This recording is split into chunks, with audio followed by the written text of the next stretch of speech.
இவர் வந்து டிவி விவாதங்களில் ரொம்ப ரொம்ப ஒரு கட்சிக்காரங்க பேசுறதை விட ஆணித்தரமாக தரவுகளோட புள்ளி விவரங்களோட ரொம்ப ரொம்ப ரொம்ப தெளிவாக ஒருத்தர் விவாதம் வைக்கிறத பார்த்தேன். இஸ் நத்திங் பட் இந்திரகுமார் தேரடி அவர்கள். அவருடைய விவாதங்களை கேட்க உங்களை போல் நானும் ஆவலாக இருக்கிறேன். ஐயா வாங்க இந்திரகுமார் தேரடி அவர்களே. தமிழ்நாடு முழுவதும் தொடர்ச்சியாக யுஜிசியினுடைய வரைவறிக்கை அந்த திருத்த விதிகளை திரும்ப பெற கோரி தொடர்ந்து கூட்டங்கள் நடைபெற்று கொண்டிருக்கிறது. நேற்று இந்தியன் ஆஃபீஸர்ஸ் அசோசியேஷன் அரங்கத்தில் பேராசிரியர் கருணானந்தம் அவர்கள் தலைமையில் முன்னாள் கடல்சார் பல்கலைக்கழக துணைவேந்தர் ஓய்வு பெற்ற IAS அசோக்வர்தன் ஷெட்டி அவர்கள் சிறப்புரையாற்றி நேற்று பேசியிருந்தார். இன்றைக்கு இந்த கூட்டம் இன்னும் தொடர்ச்சியாக மாநிலம் தழுவிய அளவில் அடுத்தடுத்து இந்த கூட்டங்கள் நடைபெற்று கொண்டே இருக்க வேண்டும். இந்த கூட்டத்தை தலைமையேற்று ஒருங்கிணைத்திருக்கின்ற தமிழ்நாடு எடிட்டர்ஸ் கில்டினுடைய தலைவர் புன்னகை ஆசிரியர் திருஞானம் அவர்களே, கல்வியாளர் ஜெயபிரகாஷ் காந்தி அவர்களே, கல்வியாளர் பொன்ராஜ் அவர்களே, மாண்புமிகு தமிழ்நாடு உயர்கல்வித்துறை அமைச்சர் கோவி செழியன் அவர்களே, சட்டப்பேரவை உறுப்பினர் CVMP எழிலரசன் அவர்களே, ஆளூர் ஷானவாஸ் அவர்களே, முன்னாள் சட்டப்பேரவை உறுப்பினர் திரு கணேஷ்குமார் அவர்களே, மூத்த ஊடகவியலாளர் ஜென்ராம் அவர்களே, கவிதா முரளிதரன் அவர்களே, தோழர் ஹசீஃப் அவர்களே, CPIM மாநில குழு உறுப்பினர் தோழர் சிந்தன் அவர்களே, அகாடமி ஆஃப் மார்க்சிஸ்ட் ஸ்டடீஸினுடைய ஒருங்கிணைப்பாளர் தோழர் மத்தூர் சத்யா அவர்களே, அனைவருக்கும் என்னுடைய வணக்கம். முதல்ல அரங்கம் நிறையாதது போலத்தான் இருந்தது. ஆனால் மக்கள் எல்லாம் 5 மணின்னு போட்டால் 6 தான் நினச்சிட்டு 6 மணிக்கு வர்றாங்க போல. அரங்கம் இப்போது நிறைய தொடங்கிவிட்டது. வந்திருக்கும் உங்கள் அனைவருக்கும் எங்கள் அனைவரின் சார்பாகவும் வணக்கங்கள். யூனிவர்சிட்டிஸ் கிராண்ட்ஸ் கமிஷன் என்கின்ற அந்த பெயரிலேயே அவர்கள் என்ன வேலையை செய்வதற்காக உருவாக்கப்பட்டார்கள் என்கின்ற அர்த்தம் இருக்கிறது. பல்கலைக்கழக நிதி நல்கை குழு. உன்னுடைய வேலை நிதி நல்குவது மட்டும்தான். யுஜிசியினுடைய ஒரிஜினல் சட்டத்தை எடுத்து பார்த்தால் அதில் கான்சிக்வன்சஸ் என்று ஒரு இடத்தில் குறிப்பிடப்பட்டிருக்கும். கான்சிக்வன்சஸ் என்றால் யுஜிசி கொடுக்கின்ற ரெக்கமெண்டேஷன்ஸ் அமல்படுத்தாவிட்டால் எடுக்கப்பட வேண்டிய நடவடிக்கைகள். என்ன நடவடிக்கை அவர்கள் அதிகபட்சம் எடுக்கலாம் என்றால் கொடுக்க வேண்டிய நிதியை நிறுத்தி வைக்கலாம். கொடுக்க வேண்டிய நிதியை நிறுத்தி வைப்பதை தவிர வேறு எந்த அதிகாரமும் இல்லாத யூனிவர்சிட்டிஸ் கிராண்ட்ஸ் கமிஷன். முன்னாள் சட்டப்பேரவை உறுப்பினர் திரு கணேஷ்குமார் அவர்கள் சொன்னது போல அந்த புதிய சட்ட திருத்த விதிகளில் அவர்கள் வெளியிட்டிருக்கக்கூடிய வார்த்தைகள் எல்லாம் அதிர்ச்சியை ஏற்படுத்துவதாக இருக்கிறது.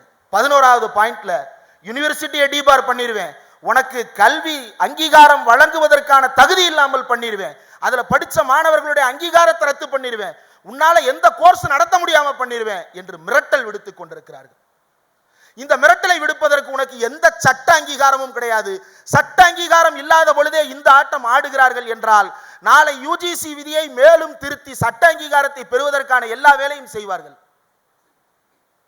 ஏன் இதை சொல்கிறேன் என்றால், முந்தா நேத்து நம்ம எல்லாம் பெருமையா நினைச்சோம், நாம ஒரு வழியா நாடாளுமன்றத்தில் ஒரு முதல் வெற்றியை சுவைத்து விட்டோம். எதுல? ஜாயிண்ட் பார்லிமெண்டரி கமிட்டி அமைக்க வச்சுட்டோம். நாடாளுமன்றத்தில் இஷ்டத்துக்கு அவன் சட்டத்தை நிறைவேற்றுறான். அந்த இஷ்டத்துக்கு நிறைவேற்ற சட்டங்களுக்கு கடிவாளம் போட்டுட்டோம், ஜாயிண்ட் பார்லிமெண்டரி கமிட்டிக்கு அனுப்பிட்டோம்னு சந்தோஷப்பட்டோம். முந்தா நேத்து ஜாயிண்ட் பார்லிமெண்டரி கமிட்டி மீட்டிங்ல 20 பேர் இருந்த உறுப்பினர் அவையில 10 எதிர்க்கட்சி உறுப்பினர்கள் 10 பேரை சஸ்பெண்ட் பண்ணிட்டு மீதி 10 பேர் அவன் அப்படியே நிறைவேற்றிருந்தா கூட மனசா சரி பண்ணிட்டு போறான்னு கேட்டு இருந்திருக்கலாம். அதுக்கப்புறம் 10 பேரை சஸ்பெண்ட் பண்ணதுக்கு பிறகு ஜம்மு காஷ்மீர் முஸ்லீம் எம்பிக்களை கூப்பிட்டு கருத்து கேட்டுட்டு, ஓகே உங்களுடைய கருத்துக்களை கேட்டுட்டோம், நாங்க எல்லாரும் சேர்ந்து யாரு கோயிலுக்குள்ள கருவறைக்குள்ள போகணும்னு நம்ம உரிமை கேட்கிறோம், உள்ளுக்குள்ள இருக்கிறவங்க மட்டுமே உட்காந்துக்கிட்டு நம்மளுக்கு உரிமை வேணுமா வேண்டாமான்னு தீர்மானிக்கிறது எப்படி இருக்கும்? அந்த மாதிரி இவங்க 10 பேர் உட்காந்துக்கிட்டு முஸ்லீம் எம்பிக்கள் கருத்துக்களை கேட்டு இவங்க நிறைவேற்ற போறாங்களா? கேட்டு முடிச்சுட்டு ஓ சொல்லிட்டியா சரி வெளியே போ அப்படின்னு சொல்லிட்டு யுனானிமஸா இவங்க திருத்தங்களை அப்படியே பாஸ் பண்றாங்க. நாடாளுமன்ற ஜனநாயகம் படு பாதாளத்தில் தள்ளப்படுகிறது. தமிழ்நாட்டின் மான உணர்வை சுரண்டி பார்த்திருக்கிறார்கள். தமிழ்நாட்டின் 2 எம்பிக்கள் அந்த ஜாயிண்ட் பார்லிமெண்டரி கமிட்டி நாடாளுமன்ற கூட்டுக்குழுவில் இடம்பெற்றிருந்தவர்கள் MM அப்துல்லா அவர்கள், திரு ஆ ராசா அவர்கள் 2 பேரையும் தகுதி நீக்கம் செய்திருக்கிறார்கள் ஜேபிசியிலிருந்து. ஏன் இதை சொல்லுகிறேன் என்றால், அதிகாரம் இருக்கின்ற அமைப்புகளில் நடப்பதும் அதிகாரம் இல்லாத அமைப்புகளில் நடப்பதும் தொடர்ச்சியாக தொடர்கதையாக மாறிக்கொண்டிருக்கிறது. நம்மை எல்லாம் வேறு பக்கம் திசை திருப்பி விட்டுக் கொண்டிருக்கிறார்கள். இந்த திசை திருப்பலில் இருந்து நாம் தப்பித்து இந்த சிக்கல்களை தொடர்ச்சியாக பேச தொடங்க வேண்டும். யுஜிசி குறித்து பல்வேறு கருத்துக்கள் இருக்கின்றன. இந்த யுஜிசி செய்து வருகின்ற வேலை திட்டங்கள் குறித்து ஒரு 8 புள்ளிகளை மட்டும் சொல்லிவிடலாம் என்று நினைக்கிறேன். இன்றைக்கு வரும்பொழுதுதான் வண்டியில் வரும்பொழுது தான் பார்த்தேன் யூஜிசியோட சேர்மன் மாமிடாலா ஜெகதீஷ்குமார். இந்த மாமிடாலா ஜெகதீஷ்குமார் வந்து பேட்டி கொடுக்கிறார். இவர் என்ன வேலை பார்க்குறாருன்னு எனக்கு உண்மையிலே தெரியல. ஏன்னா யூடியூப்ல இன்னைக்கு தான் அவர் பேசுறதெல்லாம் எடுத்து பார்த்தேன். இவரோட முழு நேர வேலையை யூடியூப்ல வீடியோ கிரியேட் பண்றது, கண்டென்ட் கிரியேட் பண்றது, இன்டர்வியூ கொடுக்கிறது. இந்த வேலையை அவர் தொடர்ச்சியாக செய்து கொண்டிருக்கிறார். அதுல அவர் பேசுறாரு, teachers have to become content creators using digital technologies. பள்ளிக்கூட ஆசிரியர்கள், கல்லூரி ஆசிரியர்கள் எல்லாரும் யூடியூப்லையும் டிஜிட்டல் பிளாட்ஃபார்ம்ஸ்லையும் ரீல்ஸ் போடணும், டிக்டாக் போடணுமா? டிக்டாக் போடுறதா எங்க வேலை? வாத்தியாருங்க வேலை இதை வாத்தியாருங்க இதை வேலையா பார்க்கணுமா? நீ பாரு, உனக்கு வேலை இல்லை, சும்மா உட்கார்ந்து இருக்கிற, எழுதி கொடுக்கறத கையெழுத்து போட்டு அனுப்பி விடுவேன். வாத்தியார்களுக்கு வேலை இல்லை. இதை அவர் பேசுகிறார், வெளிப்படையாக பேசுகிறார். இதை பேசுவதற்கு அவருக்கு எவ்வளவு துணிச்சல் வேண்டும்? யூஜிசியினுடைய சேர்மன் தானே நீ, கல்வி அமைச்சர் கூட கிடையாதுல்ல. கல்வி அமைச்சர் பேசுறதே தப்புன்னு சொல்லுவோம். யூஜிசி சேர்மனா இருந்துட்டு நீ இதை பேசலாமா? அடுத்ததா இன்னொன்னு, we have to teach in Indian languages or else they will become foreigners in our own country. மாணவர்களுக்கு தாய்மொழி வழியில், அதாவது தாய்மொழி வழின்னு அவர் சொல்லல, இந்திய மொழிகளில் பாடம் கற்பிக்க வேண்டுமா? இப்ப எந்த மொழியில கற்பிச்சுக்கிட்டு இருக்கிறாங்க உங்க வாத்தியாருங்கெல்லாம்? மேண்ட்ரின்ல கற்பிக்கிறாங்களா? டாய்ஷ்ல கற்பிக்கிறாங்களா? எப்சனல்ல கற்பிக்கிறாங்களா? உங்க லாங்குவேஜ்ல தானே சொல்லி கொடுக்குறாங்க. சொல்லுங்க, மாணவர்கள் இருக்கீங்கல்ல, யார் லாங்குவேஜ்ல கத்தி கொடுக்குறாங்க? உங்க லாங்குவேஜ்ல தானே கற்றுக் கொடுக்குறாங்க. இந்திய மொழியில கற்றுக் கொடுக்கணுமா அப்படின்னு அவர் பேசுறாரு. அர்த்தம் இல்லாம பேசுற மாதிரி தோணும். ஆனால் அவர்கள் ரொம்ப கரெக்டா பயன்படுத்தின வார்த்தை இந்தியன் லாங்குவேஜஸ். அது இன்னைக்கு புளூரலா இருக்கும், நாளைக்கு சிங்குலரா மாறிடும், இந்தியன் லாங்குவேஜா மாறிடும். அது என்ன லாங்குவேஜ்? Indian knowledge system. அடுத்ததா இந்த இந்தியன் நாலேஜ் சிஸ்டம் அப்படின்றது என்னன்னா, இதே யூஜிசி இந்தியன் நாலேஜ் சிஸ்டத்தை எல்லா பல்கலைக்கழகம் கல்லூரிகள்லையும் யூஜி பிஜி கோர்சஸ் என்னென்ன, ஜோசியம் பார்ப்பது எப்படி, இந்தியன் அஸ்ட்ரானமின்னு சொல்றாங்க. டேய், உன்னோட அஸ்ட்ரானமியில சூரிய மைய கொள்கையா நீ வச்சிருக்க? சூரியனை ஒரு கோள்னு நீ வச்சிருக்க. அதை இந்தியன் நாலேஜ் சிஸ்டம்னு சொல்லி கொடுக்குறேன்னா உங்க எல்லாரையும் முட்டாப்பயல் ஆக்குறதுக்கான, நம்ம எல்லாரையும் முட்டாப்பயல் ஆக்குறதுக்கான வேலையை பார்க்குறாங்க. சூரியனை சுற்றி இருக்கிறது சூரிய குடும்பம், இது நவீன அறிவியல். இந்திய அறிவியல் என்ன? பூமியை சுற்றி அண்ட சராசரம் இயங்குகிறது. பூமியை சுத்திக்கிட்டா இருக்கு அண்ட சராசரம். ஒருவேளை பூமியை சுத்திக்கிட்டு இருந்தா நம்மெல்லாம் சாம்பலா தான் இருப்போம் நேரம். இப்படி இந்தியன் நாலேஜ் சிஸ்டம் அப்படின்ற பேர்ல நெட்டுக்கு எக்ஸாம் நடத்துறாங்க. நெட்டுக்கு இதுவரைக்கும் என்னென்ன எக்ஸாம் நடந்துட்டு இருந்துச்சு? எக்கனாமிக்ஸ் படிச்சா எக்கனாமிக்ஸ்ல எழுதலாம், மேக்ஸ் படிச்சா மேக்ஸ்ல எழுதலாம், நீங்க என்ன படிக்கிறீங்களோ அதுல ஜேஆர்எஃப் எடுக்கிறதுக்காக நீங்க எக்ஸாம் எழுதலாம். இப்ப எந்த கோர்ஸ் படிச்சவனா இருந்தாலும் அவங்க இந்தியன் நாலேஜ் சிஸ்டத்துல எக்ஸாம் எழுதலாம். அப்படி இந்தியன் நாலேஜ் சிஸ்டத்துக்கு 16 பேரை போன வருஷம் தேர்வு பண்ணியிருக்கிறாங்களாம். இவங்களுக்கு ஜேஆர்எஃப் ஸ்காலர்ஷிப். என்ன செய்ய போறாங்களா? இந்திய நாலேஜ் சிஸ்டம் எக்கனாமிக்ஸ் இது பொருந்தி போகும் இடம் என்னன்னு கண்டுபிடிக்க போறாங்களாம். சாகிற வரை கண்டுபிடிக்க மாட்டான், வேலை இல்லாம ரோட்ல திரிவான். உங்களை எல்லாம் வேலையற்றவர்களாகவும் மூளையற்றவர்களாகவும் மாற்றக்கூடிய வேலையை யூஜிசி செய்து கொண்டிருக்கிறது. இது உங்களை பிரெயின் வாஷ் பண்ண, டீச்சர்களை பிரெயின் வாஷ் பண்ண. உங்க டீச்சர்களை மட்டும் விட்டு வைக்கல. மதன் மோகன் Malaviya teacher training program, Madan மோகன் மாளவியா டீச்சர் ட்ரைனிங் ப்ரோக்ராம். அந்த மதன் மோகன் மாளவியா யாருன்றதுக்குள்ளலாம் நான் போகல, வேண்டாம். ஆனா அந்த மதன் மோகன் மாளவியா ஒரு டீச்சர் ட்ரைனிங் ப்ரோக்ராம்ல என்ன சொல்லி கொடுக்குறாங்க அப்படின்னா, கர்மானா என்ன, தர்மானா என்ன, வேதம்னா என்ன, உபநிடதம்னா என்ன, இதை வாத்தியார்களுக்கு சொல்லி கொடுக்குறாங்க. இதுக்கு ஒரு மதன் மோகன் மாளவியா டீச்சர் ட்ரைனிங் ப்ரோக்ராம்னு ஒரு ஷெட்யூலை போட்டு ப்ரௌச்சர் அனுப்பியிருக்கிறாங்க பல்கலைக்கழகங்களுக்கு பூரா.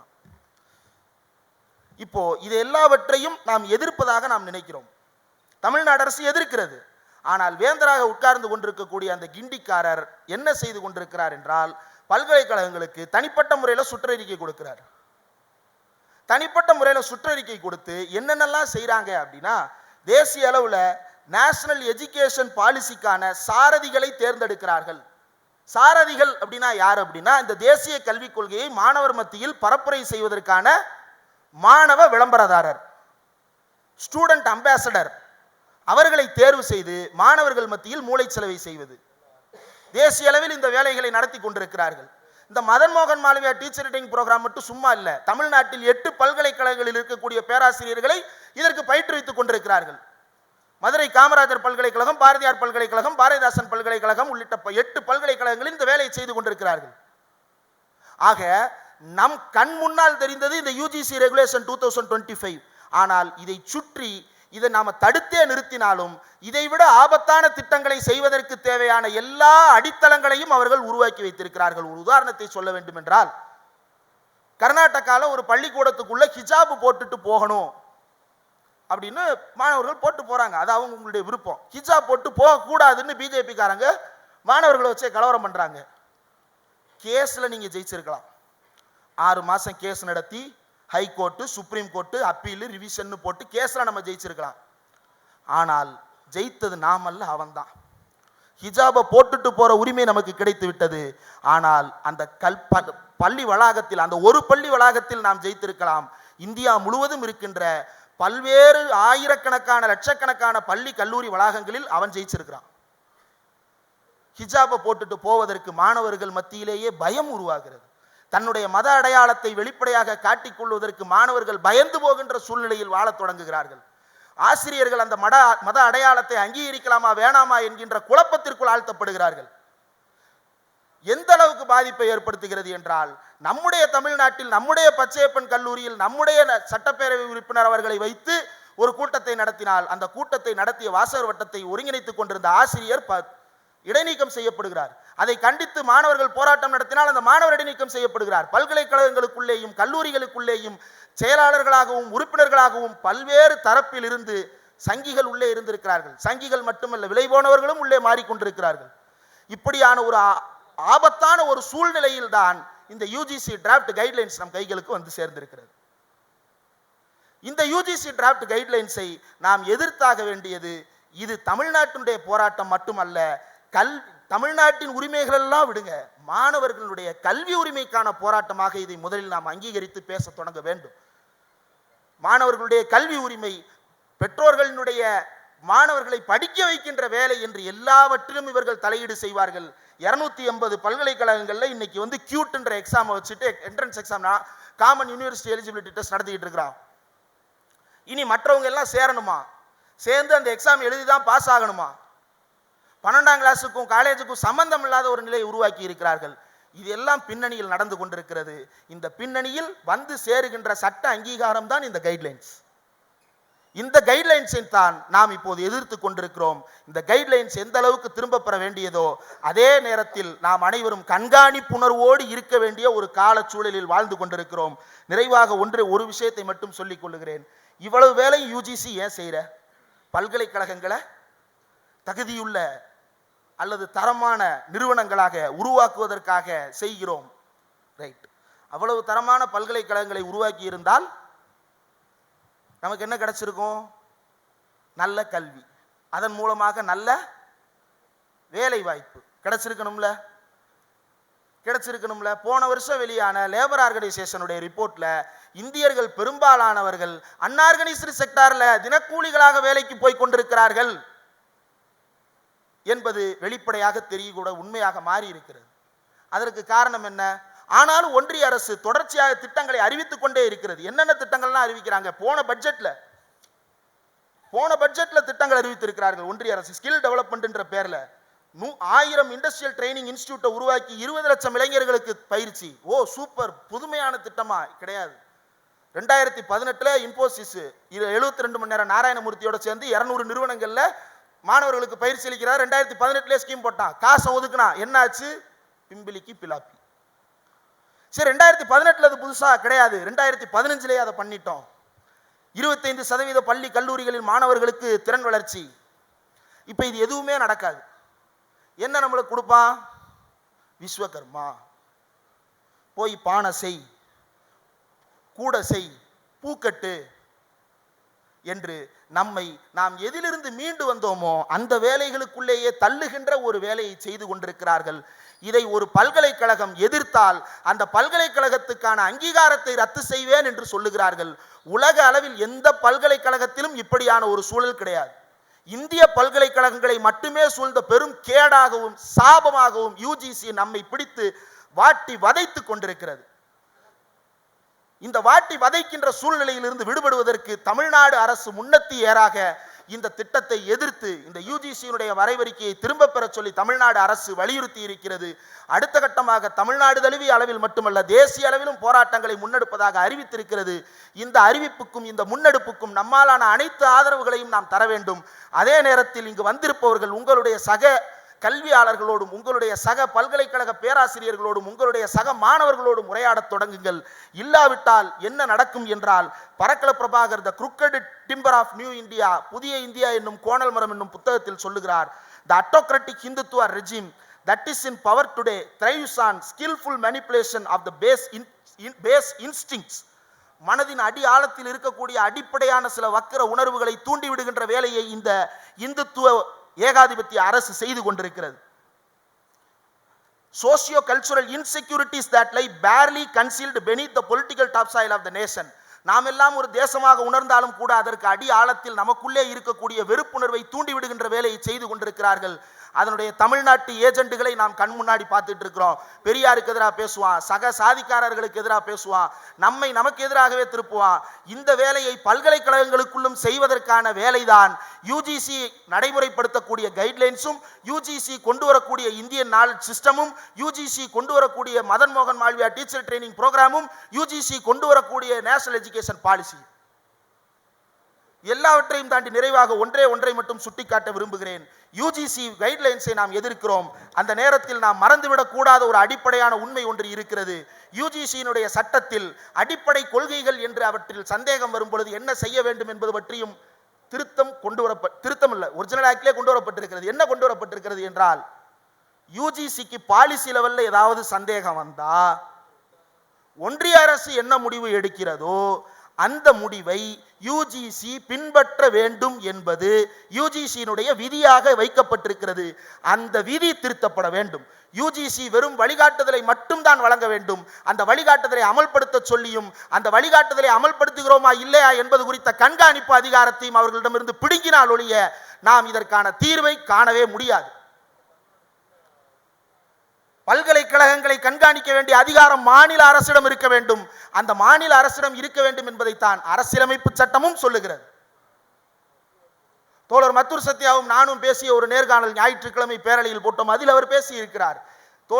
Justice AK. ராஜன் நீட்டுக்கு எதிராக கொடுத்த அறிக்கையில் தெளிவாக சுட்டிக்காட்டி இருக்கிறார். ஒன்றிய அரசு எந்தெந்த நிறுவனங்களை எல்லாம் ஒருங்கிணைக்கலாம், மேற்பார்வை செய்யலாம் என்பதில் யூனியன் லிஸ்ட்ல எக்ஸ்க்ளூடிங் யூனிவர்சிட்டிஸ் என்று இருக்கிறது. மாநில பட்டியல்ல தான் இன்க்ளூடிங் யூனிவர்சிட்டிஸ் இருக்கு. ஒரு பல்கலைக்கழகத்தை நிர்மாணிக்க அதிகாரமே இல்லாத உனக்கு ரெகுலேஷன்ஸ் கொடுக்கின்ற அதிகாரம் எதற்கு என்ற கேள்வியை முன்வைத்து இந்த கருத்தரங்கிற்கு வந்திருக்கின்ற அனைவரிடமும் யுஜிசி குறித்தான இந்த விழிப்புணர்வை ஏற்படுத்துகின்ற வாய்ப்பை கொடுத்த தோழர் புன்னகை ஆசிரியர் திருஞானம் அவர்களுக்கும் நன்றியை தெரிவித்துக் கொண்டு விடைபெறுகிறேன். நன்றி.